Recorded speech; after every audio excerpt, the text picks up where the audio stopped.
Happy morning students. நான் உங்கள் Thanamis. Today subject economics. எக்கனாமிக்ஸ்னால் நம்ம 11th சாப்டர் பார்த்துக்கிட்டு இருக்கோம். Economics of development and planning பார்த்துக்கிட்டு இருக்கோம் இல்லையா. அதில் வந்து meanings of development and under development பார்த்தோம். அப்புறம் அப்ரோச்சஸ், எக்கனாமிக் டெவலப்மெண்ட்டோட அப்ரோச்சஸ் பார்த்தோம். அதில் 2 types, traditional approaches, new welfare orient approaches அப்படின்னு 2 டைப்ஸ் பார்த்தோம்.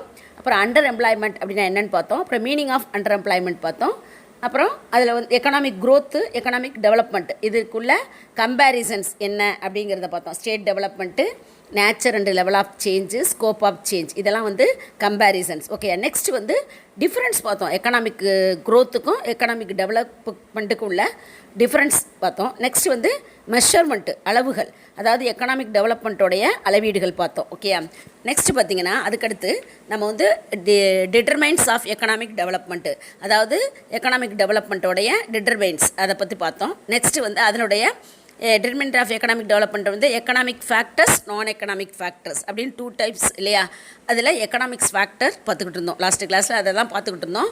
எக்கனாமிக்ஸ் ஃபேக்டர்ஸில் வந்து என்ன பார்த்தோம்னா நேச்சுரல் ரிசோர்ஸஸ் பார்த்தோம், இயற்கை வளங்கள் பற்றி பார்த்தோம். அப்புறம் கேபிட்டல் ஃபார்மேஷன்ஸ் பார்த்தோம். கேபிட்டல் ஃபார்மேஷன்ஸ் அப்படின்னா மூலதன உருவாக்கம். இது வந்து எக்கனாமிக் ஃபேக்டர்ஸில் ஃபஸ்ட்டு வந்து நேச்சுரல் ரிசோர்ஸஸ், நெக்ஸ்ட் வந்து கேபிட்டல் ஃபார்மேஷன்ஸ். இப்போ அடுத்து தேர்டு வந்து சைஸ் ஆஃப் த மார்க்கெட், அதான் இன்றைக்கி நம்ம பார்க்க போகிறோம். Okay, size of the market, economic ஃபேக்டர்ஸோடைய சைஸ் ஆஃப் த மார்க்கெட் பார்க்க போகிறோம். ஓகேயா, அதாவது சைஸ் ஆஃப் த மார்க்கெட் அப்படின்னா மார்க்கெட்டினுடைய அளவு அப்படின்னு அர்த்தம். அதாவது சந்தையினுடைய அளவு அப்படிங்கிறது. ஓகேயா, large size of the market would stimulate productions, increase employment and raise the national per capita income. That is why developed countries expand their market to other countries through WTO, World Trade Organizations. அதாவது வந்து இந்த மார்க்கெட்டின் அளவானது பார்த்திங்கன்னா பெரிய லெவலில் இருந்தால் அதற்கு கூடுதலான ப்ரொடக்ஷன்ஸ், ஓகே, உற்பத்தி, எம்ப்ளாய்மெண்ட் ஆப்பர்ச்சுனிட்டி என்ன ஆகும், அதிக வேலைவாய்ப்பு கிடைக்கும், மற்றும் நாட்டினுடைய பர்காபிட்டா இன்கம் உயர்வடையும் இல்லையா. இந்த உயர்வு ஆகியவற்றை தூண்டும். ஓகே, அதான் அந்த மார்க்கெட்டினுடைய சைஸ், அளவு வந்து பெரிய அளவில் இருந்தால் ப்ரொடக்ஷன்ஸ் கூடும், எம்ப்ளாய்மெண்ட் ஆப்பர்ச்சுனிட்டி இன்க்ரீஸ் ஆகும், நேஷனுடைய பர்காபிட்டா இன்கம் உயரும் இல்லையா. இவ்வாறு வந்து குரோத் கண்ட்ரிஸ், வளர்ந்த நாடுகள் வந்து வேர்ல்டு ட்ரேட் ஆர்கனைசேஷன்ஸ், உலக வர்த்தக மையம் இருக்கு இல்லையா, வேர்ல்டு ட்ரேட் ஆர்கனைசேஷன், அதன் வழியாக இந்த மார்க்கெட்டின் அளவை, அதாவது இந்த size of the market, okay, இந்த மார்க்கெட்டின் அளவு வந்து வெளிநாடுகளுக்கு கொண்டு செல்வதன் மூலம் எக்கனாமிக்கல் டெவலப்மெண்ட்டுக்கு உதவுகிறது. அந்த மாதிரி ஓகே, அந்த வெளிநாடுகள் கொண்டு செல்வதனால எக்கனாமிக் டெவலப்மெண்ட்டுக்கு உதவுகிறது அப்படின்னு சொல்லலாம். ஓகேயா, நெக்ஸ்ட் பார்த்திங்கன்னா ஸ்ட்ரக்சரல் சேஞ்சுனா கட்டமைப்பினுடைய அந்த சேஞ்ச், மாற்றம். Okay, the structural change refers to change in the occupational structure of the economic. Any economic of the country is generally divided into 3 basic sectors.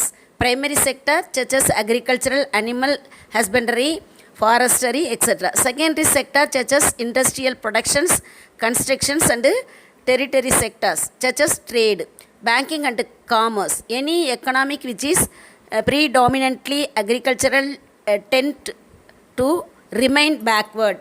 அதாவது ஸ்ட்ரக்சரல் சேஞ்ச் அப்படின்னா அந்த கட்டமைப்பு, அந்த இது இருக்குல்லையா, அதனுடைய ஸ்டேஜஸ், அதாவது எக்கனாமிக் அந்த ஸ்டேஜஸ் இருக்குல்லையா, அதனுடைய கட்டமைப்பு, அதனுடைய மாற்றம். ஓகேயா, அதாவது வந்து அந்த ஸ்ட்ரக்சரல் சேஞ்ச் என்பது வந்து எக்கனாமிக்கில் வந்து அந்த இண்டஸ்ட்ரியல் ஸ்ட்ரக்சர் அதில் வந்து ஏற்படக்கூடிய சேஞ்சஸை குறிக்கும் அப்படின்னு சொல்லப்படுகிறது. ஒரு நாட்டினுடைய எக்கனாமிக்கில் வந்து பார்த்திங்கன்னா 3 செக்டார்ஸ், 3 துறைகள். ஓகே, அந்த எக்கனாமிக்கை வந்து 3 செக்டார்ஸாக பிரிக்கப்படுகின்றன அப்படின்னு சொல்லப்படுகிறது. அதில் வந்து ஃபஸ்ட்டு பிரைமரி செக்டார்ஸ், முதன்மை துறை அப்படின்னு சொல்லுவது என்னென்னு பார்த்தீங்கன்னா அக்ரிகல்ச்சரல், அதான் அனிமல்ஸ், இது கால்நடை வளர்ப்பு. நெக்ஸ்ட் வந்து ஃபாரஸ்ட்ரி, காடுகள் போன்றவை உள்ளடக்கியது. ஓகே, அதான் வந்து பிரைமரி செக்டார்ஸ், அதாவது முதன்மை துறையாக சொல்லப்படுகிறது. நெக்ஸ்ட்டு செகண்ட் பார்த்திங்கன்னா செகண்டரி செக்டார் அப்படின்னு சொல்லி 2ஆம் துறையாக சொல்லப்படுது. என்னென்னு பார்த்தீங்கன்னா இண்டஸ்ட்ரியல் ப்ரொடக்ஷன்ஸ், கன்ஸ்ட்ரக்ஷன்ஸ் போன்ற அதெல்லாம் வந்து செகண்டரி செக்டராக சொல்லப்படுது.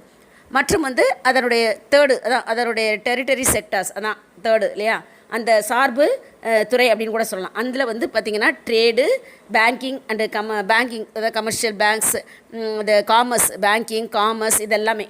ஓகேயா, நெக்ஸ்ட் வந்து அந்த வேளாண்மை மட்டும், அதாவது எந்த ஒரு எக்கனாமிக்கும் வந்து முழுக்க வேளாண்மையை மட்டும் சார்ந்து இருந்தால் அது வந்து என்னாகும், இது பின்தங்கிய பேக்வர்ட் ஸ்டேஜில் தான், அந்த நிலையில் தான் இருக்கும். எந்த ஒரு கண்ட்ரியாக இருந்தாலும், எந்த ஒரு கண்ட்ரியோட எக்கனாமிக்கல் ஸ்டேஜஸும் முழுக்க முழுக்க அக்ரிகல்ச்சரை இது பண்ணி இருந்தால், அதாவது அக்ரிகல்ச்சரை சார்ந்து இருந்தால் அது வந்து பேக்வேர்ட் கண்ட்ரிஸாக தான் இருக்கும். அதனால் வந்து மற்ற துறைகள்லையும் என்ன இருக்கணும், இன்வால்மெண்ட்டோட செயல்படணும். அந்த அது வந்து அதான் அந்த ஸ்ட்ரக்சரல் சேஞ்சஸ். ஓகேயா, அந்த மாதிரி அதனுடைய கட்டமைப்பை அமைக்க வேண்டும் அப்படின்னு சொல்லப்படுகிறது. ஓகேயா, இதான் வந்து ஸ்ட்ரக்சரல் சேஞ்ச் அப்படின்னு சொல்லப்பட்டிருக்கு. பார்த்தீங்கன்னா ஃபைனான்சியல் சிஸ்டம் அப்படின்னா இந்த நிதியியல் முறை அப்படின்னு சொல்லலாம். ஓகேயா, அப்போ இந்த financial system implies the existence of an efficient and organized banking systems in the country. There should be an organized money market to facilitate easy availability of capital. அதாவது வந்து இந்த ஃபைனான்ஸ் சிஸ்டம் அப்படிங்கிறது ஒரு கண்ட்ரியில், ஒரு நாட்டில் பார்த்திங்கன்னா ஒரு திறமையான மற்றும் ஒரு சிறந்த முறையில் கட்டமைக்கப்பட்ட, ஆர்கனைஸ் செய்யப்பட்ட ஒரு பேங்கிங் சிஸ்டத்தை கொண்டது அப்படின்னு சொல்லப்படுகிறது. ஓகே, அந்த ஒரு நல்ல ஒரு சிறந்த முறையான பேங்கிங் சிஸ்டத்தை கொண்டதாகத்தான் இந்த ஃபைனான்ஸ் சிஸ்டம் இருக்கும் அப்படின்னு சொல்லப்படுகிறது. மேலும் அந்த ஒழுங்குமுறையாக அமைக்கப்பட்ட, அதாவது ஆர்கனைஸ்டாக அமைக்கப்பட்ட அந்த மணி மார்க்கெட்டானது தேவையான கேபிட்டலை வழங்குகிறது அப்படின்னு சொல்கிறாங்க. ஓகேயா, அதான் வந்து ஃபைனான்ஸ் சிஸ்டம் அப்படின்னு சொல்லப்படுகிறது. நெக்ஸ்ட் பார்த்திங்கன்னா மார்க்கெட்டபிள் சர்ப்ளஸ் அப்படின்னா மார்க்கெட்டபிள் விற்பனைக்குரிய அந்த சர்ப்ளஸ்னால் உபரி இல்லையா, அதான். The marketable surplus refers to the total amount of a farm output cultivated by farmers over and above their family consumption's needs. This is a surplus that can be sold in the market for earning income. It raises the purchasing power, employment and output in other sectors of the economic. The country as a result will develop because of increase in national income. இந்த agricultural department இருக்கு இல்லையா, அதில் வந்து இந்த குடும்பத்திற்கான கன்சம்ஷனுக்கு தேவையை விட கூடுதலாக செய்யப்படும் வந்து உற்பத்தியை வந்து அதான் விற்பனைக்குரிய அதான் வந்து அதை தான் என்னென்னு சொல்லப்படுது, மார்க்கெட்டபிள் சர்ப்ளஸ்.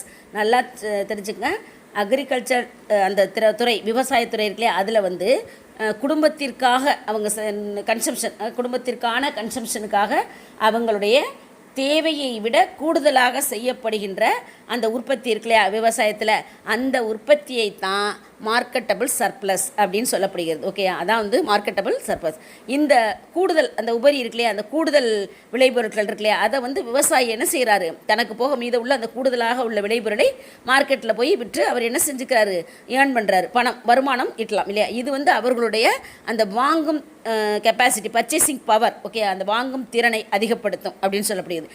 இதனால் பார்த்திங்கன்னா ஒரு நாட்டில் ப்ராடக்டினுடைய உற்பத்தி அதிகரித்து எம்ப்ளாய்மெண்ட் ஆப்பர்ச்சுனிட்டி இன்க்ரீஸ் ஆகி நாட்டோட இன்கம் இன்க்ரீஸ் ஆகி உயர்ந்து அந்த நாடு வந்து என்ன அடையும், முன்னேற்றத்தை அடையும் அப்படின்னு சொல்லப்படுகிறது. ஓகே, அதான். நெக்ஸ்ட்டு ஃபாரின் ட்ரேட் அப்படின்னா பன்னாட்டு வாணிபம் அப்படின்னு அர்த்தம். த country which enjoys favorable balance of trade and terms of trade is always developed. It has huge forex reserves and stable exchange rate. அதாவது இந்த ஃபாரின் ட்ரேட் அப்படிங்கிறது வந்து ஒரு ஃபேவரபுளான சுச்சுவேஷன்ஸ், ஒரு சூழ்நிலை இருந்தால் ஒரு நாடு வந்து போதுமான அளவு வந்து இந்த அந்நிய செலாவணி, அதாவது வந்து ஃபாரின் எக்ஸ்சேஞ்ச் இருக்கு இல்லையா, அந்த அந்நிய செலாவணியை வந்து கையிருப்பில் வைத்திருக்க முடியும் அப்படின்னு சொல்லப்படுகிறது. மேலும் வந்து இந்த ஃபாரின் எக்ஸ்சேஞ்ச் அப்படிங்கிறது வந்து கையிருப்பு வந்து போதுமான அளவு இருந்தால் அந்த கண்ட்ரியினுடைய அந்த இது இருக்கு இல்லையா, சேஞ்சஸ், அதாவது பணம் மாற்று முறை, அந்த மணி சேஞ்சஸ், அது வந்து அதனுடைய வீதம் வந்து ஏற்றம் இறக்கமின்றி ஸ்டேபிளாக இருக்கும். அதாவது எக்ஸ்சேஞ்ச் ரேட், ஓகேயா, இந்த பணமாற்று வீதம் அப்படின்னா எக்ஸ்சேஞ்ச் ரேட். அந்த எக்ஸ்சேஞ்ச் ரேட் என்பது எப்படி இருக்கும், ஏற்றம் இறக்கமின்றி ஸ்டேபிளாக இருக்கும், நிலையானதாக இருக்கும் அப்படின்னு சொல்லப்படுகிறது. ஓகேயா. நெக்ஸ்ட் பார்த்திங்கன்னா எக்கனாமிக் சிஸ்டம் பொருளாதார அமைப்பு முறை அப்படின்னு சொல்லலாம். எக்கனாமிக் சிஸ்டம் அப்படிங்கிறது the country which adopt free market mechanisms enjoy better growth rate compared to controlled economics. It may be true for some countries but not for every country.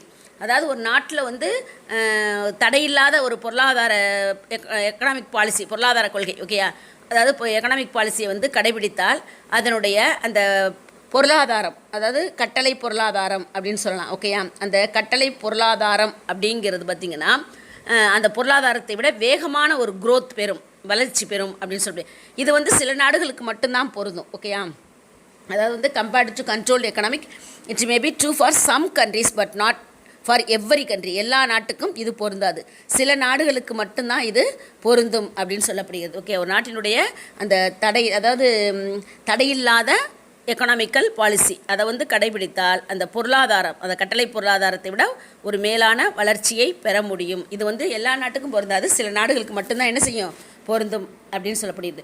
இதுவரை நம்ம வந்து economic factors பார்த்தோம் இல்லையா.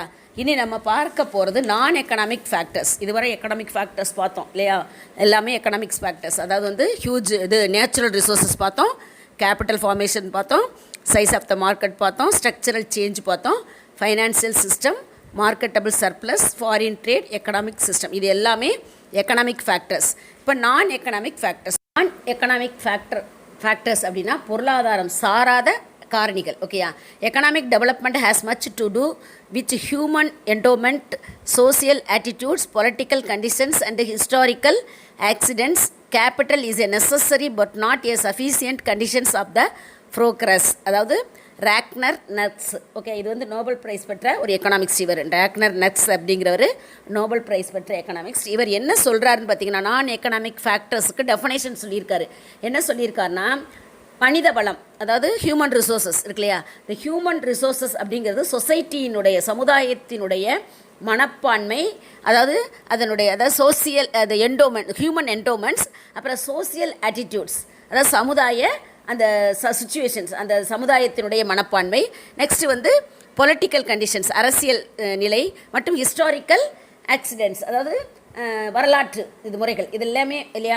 அப்போ இந்த பொருளாதார முன்னேற்றம் மிக அதிக அளவில் ஆதிக்கம் செய்கின்றன அப்படின்னு சொல்லப்படுகிறது. இந்த எக்கனாமிக் டெவலப்மெண்ட்டில் பார்த்திங்கன்னா இந்த எல்லாமே, அதாவது வந்து அரசியல் சூழ்நிலைகள், சமுதாயத்தினுடைய மனப்பான்மை, வரலாற்று நிகழ்வுகள், பொருளாதார இந்த எக்கனாமிக்கல் குரோத்தில் வந்து டெவலப்மெண்ட்டில் வந்து இது எல்லாமே அதிக அளவில் ஆதிக்கம் செய்கின்றன அப்படின்னு சொல்லப்படுகிறது. மேலும் டெவலப்மெண்ட் அதாவது முன்னேற்றம் அடைவதற்கு கேபிட்டல் வந்து அடிப்படையானது இல்லையா. உங்களுக்கு நல்லா தெரியும், ஒரு நாடு வளர்ச்சி அடையணும்னா முதல்ல என்ன இருக்கணும், கேபிட்டல் ஃபார்மேஷன் இருக்கணும் இல்லையா. அப்போ அந்த கேபிட்டல் அடிப்படையானது ஒழிய அது மட்டுமே போதுமானது அல்ல என யார் சொல்கிறாரு, ராக்னர் நட்ஸ் அப்படிங்கிற ஒரு நாடு வந்து வளர்ச்சி அடையணும்னா இது எல்லாமே ஆதிக்கம் செலுத்துகிற மாதிரி இருக்குது. ஆனால் அதுக்கு ஒரு நாடு வளர்ச்சி அடைய கேபிட்டல் ரொம்ப ரொம்ப அடிப்படையானது. ஆனால் அந்த கேபிட்டல் மட்டுமே போதுமானது அல்ல அப்படின்னு யார் சொல்கிறாரு, இந்த ராக்னர் நட்ஸ் அப்படிங்கிறவர் சொல்கிறார். ஓகேயா, பார்த்தீங்கன்னா ஹியூமன் ரிசோர்ஸஸ் அப்படின்னா மனித வளம் அப்படிங்கிறது. ஓகேயா, the human resources is named as a human capital because of its power to increases productivity and thereby national income. அதாவது இந்த ஹியூமன் ரிசோர்ஸஸ் அப்படிங்கிறது பார்த்திங்கன்னா அந்த மனித வளம் அப்படிங்கிறது இல்லையா, அது அந்த நம்மளோட ஹியூமன் கேபிட்டல் என கூறப்படுகிறது. அந்த ஹியூமன் ரிசோர்ஸஸ் அப்படிங்கிறது ஹியூமன் கேபிட்டல் அப்படின்னு சொல்லப்படுகிறது. மேலும் இது வந்து ப்ரொடக்ஷன்ஸ், அதாவது உற்பத்தி திறனை வந்து அதிகப்படுத்தி நாட்டினுடைய இன்கம் இருக்கு இல்லையா, நேஷ்னல் இன்கம், அது நாட்டினுடைய வருமானம், அந்த நாட்டினுடைய வருமானத்தை உயர்த்தக்கூடிய ஆற்றல் பெற்றுள்ளது அப்படின்னு சொல்லப்படுகிறது. ஓகேயா, there is a circular relationship between human development and economic growth. அதாவது வந்து மக்களினுடைய முன்னேற்றத்திற்கும் அந்த எக்கனாமிக்கல் குரோத்திற்கும் ஒரு சுழற்சியான உறவு நிலவுகிறது அப்படின்னு சொல்லப்படுகிறது. நெக்ஸ்ட் பார்த்திங்கன்னா, எ healthy educated and skilled labor forces is the most important productive assets. Human capital formations is the process of increasing knowledge, skills and the productive capacity of people. It includes expenditures on health, education and social service. If labor is efficient and skilled, its capacity to contribute to growth will be high. For example, Japan and China. வந்து education, அப்புறம் நல்ல health இல்லையா, உடலுடைய healthy and educated skilled labour, அதாவது வந்து நல்ல உடல்நலமுள்ள மற்றும் திறமையான ஒரு எம்ப்ளாயீஸ், ஒர்க்கர்ஸுடைய உற்பத்திறன் மிக்க சொத்தாக கருதப்படுகிறார்கள் அப்படின்னு சொல்லப்படுகிறது. மேலும் மக்கள் இருக்காங்களே அவங்களுடைய அறிவுத்திறன், ஓகேயா, அது மற்றும் அந்த ப்ரொடக்ஷன்ஸ் செய்யக்கூடிய அந்த தகுதி ஆகியவற்றையும் நம்ம வந்து என்ன செய்யுது, இந்த ஹியூமன் ரிசோர்ஸஸ் அப்படிங்கிறது அதிகரிக்கும் அப்படிங்கிறது. மேலும் ஒரு செயலை அந்த கேபிட்டல், அதாவது ஹியூமன் கேபிட்டல் வந்து ஆக்கம் எனலாம். ஹியூமன் கேபிட்டலால் தான் வந்து எல்லா ரிசோர்ஸஸையும் வந்து நல்ல முழுமையான ஒரு திறன்மிக்கதாக ஆக்க முடியும். ரிசோர்ஸஸ் பற்றி இதனுடைய கண்டினியூஸாக நம்ம நெக்ஸ்ட் கிளாஸில் பார்ப்போம். Okay, thank you students.